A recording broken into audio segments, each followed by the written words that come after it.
पहले हम देखते हैं कि रजिस्ट्रेशन, पहला सवाल, ये जो आपको स्लाइड इस इन नोट्स में जो जो स्लाइड्स की हेडिंग है ये आपका आई कैप के क्वेश्चन है। अब आप में आई कैप में पहला आपको सवाल आ सकता है कि रजिस्ट्रेशन की रिक्वायरमेंट्स क्या है या कौन कौन लोग रजिस्टर्ड होंगे। Name the person who are required to be registered, one of the famous question है जी। Name the person who are required to be registered, जिनको रजिस्टर्ड होना लाजमी है, उसके बारे में बात करनी है। कहते the following person engage in the taxable supply, मतलब जो टैक्सेबल सप्लाईज कर रहे हैं, चाहे वो जीरो रेटेड हो, चाहे वो नॉर्मल हो, चाहे रिड्यूस रेट पे हो, चाहे फिक्स पे हो, उनको रजिस्टर्ड होना पड़ेगा। कौन कौन से हैं?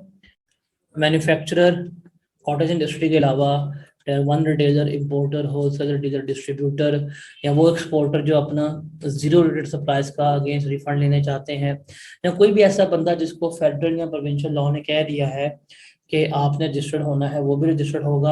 या कोई भी ऐसा बंदा जो फेडरल या प्रोविंशियल लॉ के तहत कोई टैक्स, कोई ड्यूटी कलेक्ट कर रहा है और उसको हुकूमत को पे कर रहा है, उस बंदे को भी रजिस्टर्ड होना लाजमी है। अब पहला क्वेश्चन आई कि आपका कि कौन लोग रजिस्टर्ड होंगे, उसका ये आपके सामने जवाब पड़ा हुआ है।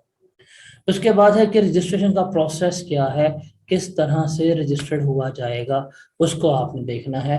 कि एप्लीकेशन हमने देनी है, उस एप्लीकेशन के पर्टिकुलर्स क्या होंगे, उसको हमने देखना है। कोई पर्सन है जिसने रजिस्टर्ड होना है, वो रजिस्ट्रेशन के लिए अप्लाई करेगा, कंप्यूटराइज सिस्टम मतलब वेबसाइट पे जाएगा, वहां पे अप्लाई करेगा, और उसको जो उसकी जुरिस्डिक्शन होगी, वो जिस एरिया में फॉल कर रहा होगा, वहां पे जाके अप्लाई कर रहा होगा। अगर लाहौर में तो लाहौर के आरटीओ में, गुजरांवाला में गुजरांवाला के आरटीओ में, फैसलाबाद है फैसलाबाद के आरटीओ में, अपने स्पेसिफिक रीजन्स में जाएगा। और ये कुछ क्राइटेरिया है कि वो कौन से आरटीओ में फॉल करेगा या कौन से आरटीओ की जुरिस्डिक्शन उसके ऊपर होगी, ये उसका क्राइटेरिया है। कि अगर कोई पब्लिक कंपनी है जहां पे उसका रजिस्टर्ड ऑफिस लोकेटेड है, जिस जगह पे उसका रजिस्टर्ड ऑफिस लोकेटेड है, उसका रजिस्टर्ड ऑफिस जिस आरटीओ की जुरिस्डिक्शन में आ रहा है, ये वहां पे जाके अप्लाई करेगा। अगर पब्लिक कंपनी नहीं है, कोई और कंपनीज है, कोई प्राइवेट कंपनी हो सकती है, इनकी बात है, वहां पे उनके लिए अगर कंपनी कोई मैन्युफैक्चरिंग में एंगेज है, तो फिर जहां पे उसकी फैक्ट्री सिचुएटेड होगी, उसकी फैक्ट्री जिस जुरिस्डिक्शन में फॉल कर रही होगी, उस आरटीओ के पास जाकर रजिस्टर करवाना पड़ेगा। अगर कोई कंपनी मैन्युफैक्चरिंग के अलावा काम कर रही है, मतलब सर्विसेज वगैरह प्रोवाइड कर रही है, फिर जहां पे जिस जगह पे बैठ के उसकी बिजनेस एक्टिविटीज वगैरह हो रही होंगी, वो जगह जिस आरटीओ में जिस जिस आरटीओ की जुरिस्डिक्शन में आ रही होगी, वहां पे जाकर क्या किया जाएगा, एप्लीकेशंस के लिए अप्लाई किया जाएगा। फॉर एग्जांपल एक कंपनी है, वो लाहौर और गुजरांवाला के सेंटर में है, जीटी रोड के ऊपर सिचुएटेड है। अब देखा जाएगा कि उस कंपनी की जो सिचुएटेड है जीटी रोड के ऊपर, वो किसकी जुरिस्डिक्शन में फॉल कर रही है, गुजरांवाले आरटीओ की या लाहौर वाले आरटीओ की। तो वहां पर क्या करेंगे आप, फिर उसके मुताबिक उस आरटीओ में जाके अपने तमाम डॉक्यूमेंट्स लेके जाएंगे और फिर उस आरटीओ में आकर टैक्स की डीलिंग हो रही होगी। ये कंपनी की बात होगी। अगर कोई बंदा जो इनकॉर्पोरेटेड नहीं है, मतलब कंपनी नहीं है, यहाँ पे हम बात कर रहे हैं एओपी की और इंडिविजुअल की, उसके लिए देखा जाएगा कि उसकी बिजनेस एक्टिविटीज जहां पे हो रही हैं, वो जिस जुरिस्डिक्शन में फॉल कर रही होंगी, हम वहां पे जाके क्या करेंगे, हम उसको वहां पे जाके अप्लाई करेंगे।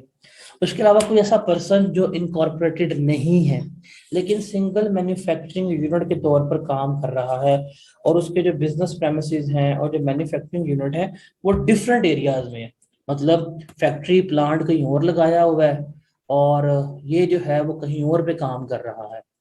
फिर क्या होगा, फिर जहां पे उसका मैन्युफैक्चरिंग यूनिट लोकेटेड होगा, वो जिस जुरिस्डिक्शन में फॉल कर रहा होगा, वहां पे जाके आप वहां पे आरटीओ पे अप्लाई करेंगे और वहां पे आपको तमाम मैटर्स टेकअप करेंगे। एफबीआर ने ये पर्सन को अलाउ किया हुआ है कि आप एक आरटीओ से दूसरे आरटीओ तक क्या कर सकते हैं, आप अपनी जो रजिस्ट्रेशन जो है वो ट्रांसफर कर सकते हैं। ये आपको उन्होंने अलाउ किया हुआ है, मतलब अगर आप लाहौर से गुजरांवाला शिफ्ट हो गए, आपको अलाउ है, आप ये कर सकते हैं। अगर आप सरगोदा से लाहौर आ गए हैं, आप इसको ट्रांसफर करवा सकते हैं। पहले आप कराची में काम कर रहे थे, आपका प्लांट मशीन सब कराची में था, अब आपने क्या किया है, अब आपने कहा कि मैं लाहौर शिफ्ट हो गया हूँ, तो आप ये भी कर सकते हैं। आपको ये अलाउ है कि आप अपना आरटीओ जो है उसको चेंज करवा सकते हैं। ये तो हमने बात किया कि हम किन जुरिस्डिक्शन में फॉल कर रहे होते हैं। क्योंकि जिस जुरिस्डिक्शन में फॉल कर रहे होंगे उसके पास जाना है और हमने उसको अपनी एप्लीकेशन देनी है, दरख्वास्त देनी है। जो एप्लीकेशन देंगे उस एप्लीकेशन का कंटेंट क्या होगा, कि मतलब आपने ये जाके कौन सी फिजिकल एप्लीकेशन देनी है कि टू द कमिश्नर फलाना फलाना फलाना फलाना फलाना and I back to state that, ये काम नहीं करेंगे, बल्कि आपने अपना पोर्टल खोला हुआ है, आपने अपने क्रेडेंशियल्स जो आईडी है उसमें से आप सारा कुछ चेक कर रहे हैं कि आप अपना लॉगिन क्रेडेंशियल्स जाएंगे, एफपीआर के पोर्टल पे जाएंगे, fbr.gov.pakistan वाले पे, वहां पे जाके आप जाएंगे अपने आरएस के ऊपर, वहां पे लॉगिन करेंगे और वहां पे ये इंफॉर्मेशन और जो डॉक्यूमेंट्स वगैरह आप अपलोड करेंगे। आपका जो बैंक सर्टिफिकेट होगा, जो आपके नाम का होगा, मतलब जो सबूत होगा कि आपका बिजनेस अकाउंट इस बैंक में इस ब्रांच में मेंटेन है, वो सर्टिफिकेट आप अपलोड करेंगे। आपका जो गैस का और इलेक्ट्रिसिटी सप्लायर का जो रजिस्ट्रेशन और कंज्यूमर नंबर है वो लिखेंगे कि ये मेरे पास मीटर है, ये मैं इसको इस्तेमाल करूं। आपको याद है हमने पढ़ा था वैल्यू उसमें, जब हम सेल्स टैक्स से बात कर रहे थे, कि अगर आपके नाम पे बिजली का मीटर ना हो तो स्टिल अगर आप बिल पे कर रहे हैं तो आप उसके ऊपर इनपुट टैक्स क्लेम कर सकते हैं, याद है? उसमें हमने कहा था कि जब हम रजिस्ट्रेशन के लिए अप्लाई करते हैं तो वहां पे हमने उस मीटर को डिक्लेयर करना होता है। अगर आप उस मीटर को डिक्लेयर कर रहे हैं, बेशक आप किराए के में हैं, बेशक आपके नाम पे वो मीटर नहीं है, लेकिन अगर आपने उस मीटर को यहाँ पे डिक्लेयर कर दिया, अगर आपने उस मीटर को बताया हुआ है, तो आप यहाँ पे डिक्लेयर करेंगे कि भाई ये जरा रेफरेंस नंबर है, ये रेफरेंस नंबर है, ये कंज्यूमर आईडी है, ये इसका प्रॉपर एड्रेस है, आप मेंशन करेंगे।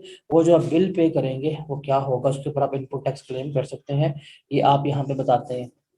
उसके अलावा अगर आपके पास जो ब्रांचेज हैं, मल्टीपल ब्रांचेस की जो जो डिटेल्स हैं, बताएंगे कि लाहौर में ये 2 ब्रांचें हैं, इसका एड्रेस ये है, ये कराची की ब्रांच है, ये सिंध की ब्रांच है, इसकी ब्रांच है, सारा कुछ आप बताएंगे। उसके बाद जो आपके बिजनेस प्रेमिसेस हैं उनकी जीपीएस टैग्ड फोटोग्राफ्स अपलोड करेंगे कि ये मेरी फोटोग्राफ बिजनेस प्रेमिसेस की है, वहां पे क्लिक करेंगे, फोटो पे आ जाएगा कि भाई इस लोकेशन के ऊपर मौजूद है। उसके अलावा अगर आपने कोई मैन्युफैक्चरर है तो अपने आप मशीनरी की और अपने इंडस्ट्रियल इलेक्ट्रिसिटी और गैस मीटर की भी आप जीपीएस टैग्ड फोटोग्राफ अपलोड करेंगे, ताकि वो जब भी क्लिक करें तो उनको शो हो कि भाई वाकई मीटर यहाँ पे इंस्टॉल्ड है। उसके अलावा जो आपके पास अनसोल्ड स्टॉक है या अनयूज स्टॉक है जिसके ऊपर आप इनपुट टैक्स क्लेम करना चाहते हैं, वो भी आप क्लेम करें कि मेरे पास इतना स्टॉक इस वक्त मौजूद है। अगर आपने देखा होगा, अभी हमने पढ़ा था कि अगर हमने कोई रजिस्ट्रेशन से पहले कोई स्टॉक वगैरह परचेज किया हुआ है, अगर हम उसके ऊपर अपना इनपुट टैक्स क्लेम करना चाहते हैं, उसका असूल क्या था कि स्टॉक को परचेज करने के बाद हम क्या कर सकते हैं, हम उसका इनपुट टैक्स क्लेम कर सकते हैं। जो फिजिकली वेरीफाइबल स्टॉक होता है वो 30 दिन के अंदर। अगर आप उन स्टॉक के ऊपर अपना इनपुट टैक्स क्लेम करना चाहते हैं तो वो भी आप डिक्लेयर करेंगे कि भाई इतना स्टॉक जो है वो मेरे पास मौजूद है। तो ये पर्टिकुलर्स हैं जो आपको डिक्लेयर करने पड़ते हैं। उसके बाद जब आप ये अपनी एप्लीकेशन फर्निश कर देते हैं, जमा करवा देते हैं, तो ये जो अबव डॉक्यूमेंट्स मेंशन्ड हैं आप ये सारे सबमिट कराते हैं। तो जो एप्लीकेंट होता है जिसने दरख्वास्त दी होती है या जो भी उसका ऑथराइज पर्सन होता है, वो नादरा के जो ई सहूलत सेंटर्स हैं वहां पे जाएगा 1 महीने के अंदर अंदर, और उसने अपनी वेरिफिकेशन करवानी होती है, बायोमेट्रिक वेरिफिकेशन करवानी होती है। अगर कोई बंदा रजिस्ट्रेशन के बाद बायोमेट्रिक वेरिफिकेशन नहीं करवाएगा, अगर वो डिफॉल्ट कर जाए, तो उसका नाम एक्टिव टैक्स पेयर लिस्ट से रिमूव कर दिया जाएगा।